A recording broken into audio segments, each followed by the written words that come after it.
en 1848, ainsi perpétuellement signalé, sauf à la bourse du profit, à l'ombre des lambris, et derrière les façades en pierre taillée où sa dépouille continue à reluire.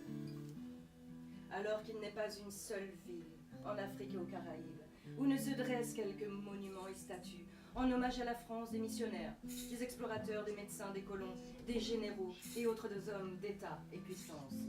Assez. Je ne peux pas.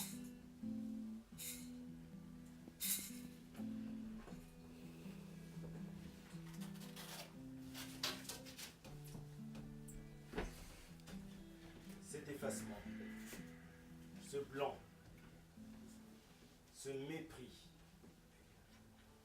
et nulle parole de regret, d'excuse, rien que d'illusion, dévoiement, révisionnisme, falsification, mascarade et imposture.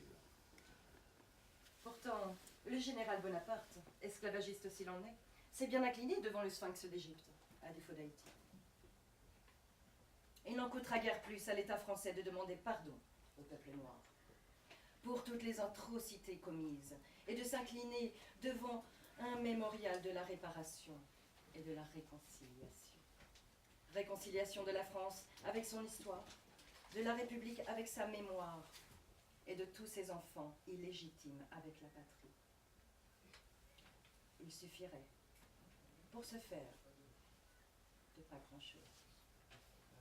D'un grain d'humanité, d'un retour de lumière, d'une vision, d'une connivence avec l'impur, le rêve, le sens de l'histoire, d'une connivence par-delà les urnes, le sang, le sens de la bête. Alors, et seulement alors, ainsi, face à face, l'œil dans l'œil, côte à côte et au grand jour, et dans le même lit, sinon dans le même bateau, esclaves et esclavagistes, amants et amantes, connus et inconnus, peut-être me sentirais-je libéré des tourments du passé, du futur,